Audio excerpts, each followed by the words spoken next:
வெள்ளைச்சோளம் திணை வச்சு ரொம்ப ஹெல்த்தியான டிஃப்ரெண்ட் ரெசிபீஸ் பார்க்கலாம். இதுக்கு நான் 3 கப் அளவுக்கு வெள்ளைச்சோளம் எடுத்துக்கலாம். அதே கப்பிலே 1 கப் அளவுக்கு திணை சேர்த்து நல்லா வாஷ் பண்ணிவிட்டு ஒரு 8 மணி நேரம் ஊற வச்சிடலாம்.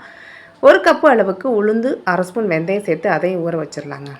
இப்போ ஊற வச்ச உளுந்தை ஃபஸ்ட்டு சேர்த்து இந்த அளவுக்கு மைய அரைச்சிக்கலாம். அதே கிரைண்டர்லேயே வெள்ளைச்சோளத்தையும் சேர்த்து நல்லா ஃபைனாக அரைச்சி எடுத்துக்கலாங்க. இது கூட தேவையான அளவு உப்பு சேர்த்து ஒரு 6லேருந்து 7 மணி நேரம் புளிக்க வச்சு எடுத்துக்கலாங்க.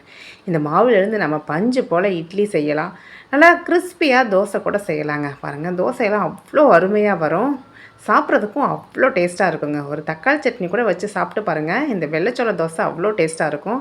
இதிலேயே நம்ம பணியாரம் செய்யலாம். பேனில் கொஞ்சமாக எண்ணெய் விட்டு கடுகு உளுந்து பொரிஞ்சதுக்கப்புறம் வெங்காயம், கருவேப்பிலை, பச்சை மிளகாலாம் வதக்கினதுக்கப்புறம் கொஞ்சமாக தேங்காய் துருவல், மல்லி இலை தூவி வதக்கி எடுத்துக்கலாங்க. இப்போ இதை இந்த மாவில் சேர்த்து நல்லா மிக்ஸ் பண்ணி விட்டு சூடான பணியாரக்கல்ல நெய், நல்லெண்ணெய் எது வேணாலும் சேர்த்துக்கலாங்க.